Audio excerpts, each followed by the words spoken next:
जय हिंद। आखिर डीजल और पेट्रोल के भाव इतने महंगे क्यों हो रहे थे? आखिर डीजल और पेट्रोल के भाव आसमान को छूता हुआ दिखाई क्यों दे रहा था? 100 से ऊपर हो गया था पेट्रोल का दाम। तो ऐसे में बीजेपी सरकार तंज कसती है कांग्रेस सरकार पे कि जो पहले की सरकार थी सब उन्हीं का किया कराया है कि आज डीजल और पेट्रोल इतने महंगे हुए हैं। और जो कांग्रेस सरकार है वो तंज कसती है बीजेपी पे कि जो इस समय जो सरकार में है, जो सत्ता में है, जो सरकार को चला रहा है, सब उसका किया कराया है कि डीजल और पेट्रोल इतने महंगे हो रहे हैं। ऐसे में कांग्रेस ट्वीट करके बीजेपी पे निशाना साध रही है और बीजेपी ट्वीट करके कांग्रेस पे निशाना साध रही है।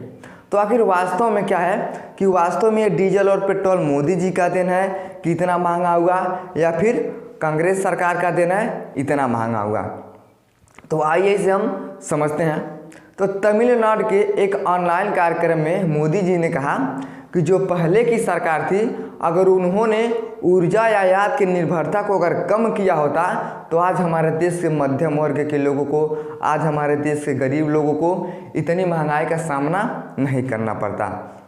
और जब बीजेपी ने ट्वीट हैंडल से ट्वीट किया कांग्रेस पे, तो अर्थशास्त्री प्रधानमंत्री मनमोहन सिंह ने क्या कहा? उन्होंने कहा कि पैसा पेड़ों पे नहीं उगते हैं कि जब चाहे हम उसे तोड़ के ले जाके कहीं भी दे सकते हैं। तो ऐसा कहने का मतलब क्या कि वास्तव में लगता है कि यही है कि जिनके कारण डीजल और पेट्रोल के भाव बढ़ रहे हैं।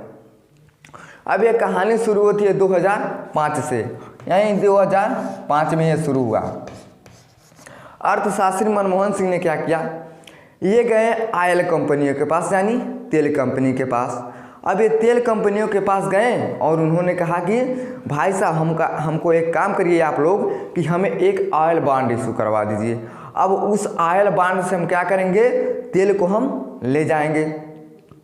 तो कंपनियों ने कहा ठीक है कि हम ऑयल बॉन्ड इशू करवा देते हैं। इससे क्या होता है कि सरकार का जो खाता होता है वह साफ सुथरा दिखता है। तो उन्होंने कहा कि ठीक है, हम ऑयल बॉन्ड तो इशू करवा देंगे, लेकिन उसके बदले हमें आप क्या देंगे? तो इन्होंने क्या किया? एक पेन उठाया और एक पन्ना उठाया, उस पर कुछ लिख के उन्होंने कंपनियों को दे दिया। कंपनियों ने देखा, कहा ठीक है आप लेके जाइए। तो ऑयल बॉन्ड का मतलब होता है कि निश्चित समय पे हम पैसे की भुगतान कर देंगे, या निश्चित समय पे हम पैसे को दे देंगे। तो कंपनियों ने कहा ठीक है, लेकिन जो हम दे रहे हैं तेल, उसका कुछ तो देनदारी बनेगा आपके ऊपर। तो इन्होंने कहा ठीक है कि आप हर महीने में आइएगा और हमसे कुछ पैसे लेके चले जाइएगा। अब हर बार ऑयल बॉन्ड सुन रहे हैं, तो आइए कि हम किस्से के अनुसार से समझते हैं। दो गांव है, एक गांव में रहते हैं पप्पू लाल, एक गांव में रहते हैं हीरालाल। और पप्पू और हीरालाल दोनों आपस में क्या है? बहुत बढ़िया से मित्रता है इन दोनों में।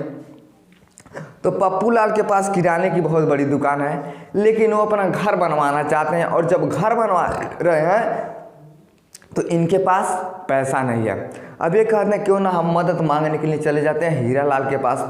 तो पप्पू लाल चले जाते हैं हीरालाल के पास। अब कहते हैं कि मित्र, हमारे घर पे बहुत परेशानी है, लेकिन हम घर भी बनवा रहे हैं और हमें पैसों की आवश्यकता है, और आप हमें 5 लाख रुपए दे दीजिए और 5 साल के बाद हम आपको 5.5 लाख रुपए दे देंगे। हीरालाल कहते हैं ठीक है, आप हमारे मित्र भी हैं, आप हमारे यहाँ से, हमारे पास भी छड़ सीमेंट गिट्टी बालू का दुकान है, आप हमारे यहाँ से लेके चले जाइए। तो कहते हैं और अच्छा बात है कि आप हमें दे दीजिए।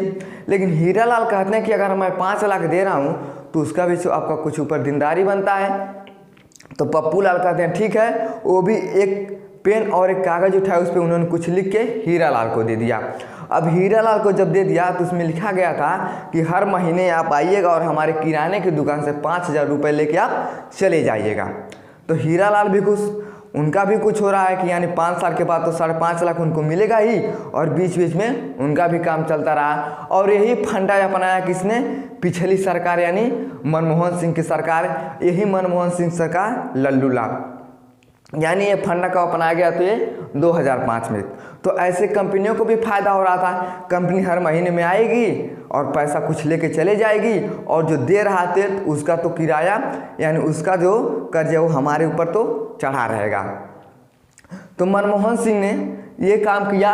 उन्होंने अवधि लिया कि 2005 से लेकर 9 तक। उन्होंने कहा कि हम 2005 से लेकर 2009 के बीच में हम पैसे को आपको भुगतान कर देंगे, लेकिन 2008 में वैश्विक बंदी होने के कारण कंपनियों को होने लगा घाटा। अब कंपनी दौड़ते हुए आई सरकार के पास, कही देखिए हम ऑयल बॉन्ड के थ्रू आपको तेल नहीं दे सकते हैं, हमें कैश पेमेंट चाहिए। अगर कैश पेमेंट हम नहीं दे सकते हैं तो हमारा कंपनी क्या हो जाएगी, बंद होने लगेगी। तो सरकार ने कहा ठीक है, हम अब आपको कैश पेमेंट देंगे। तो 2010 में मनमोहन सिंह की सरकार ने अपने जेब से पैसे निकाल के कैश पेमेंट देना शुरू कर दिया। और 2010 में उन्होंने क्या क्या कहा कि अब कच्चे तेल जो हमारे यहाँ आएंगे हम अपने हिसाब से क्या करेंगे, भाव को बढ़ाएंगे। और इन्होंने पेट्रोल का भाव 2010 में अपने हिसाब से बढ़ाना शुरू कर दिया। और 2014 में इन्होंने यही काम किया डीजल पे। अब 2014 में डीजल पे इन्होंने अपने हिसाब से तेल को बढ़ाना शुरू कर दिया। लेकिन 2014 में तो हो गया चुनाव, अब मनमोहन सिंह का तो सत्ता हो गया गोल। अब आ गए मोदी जी।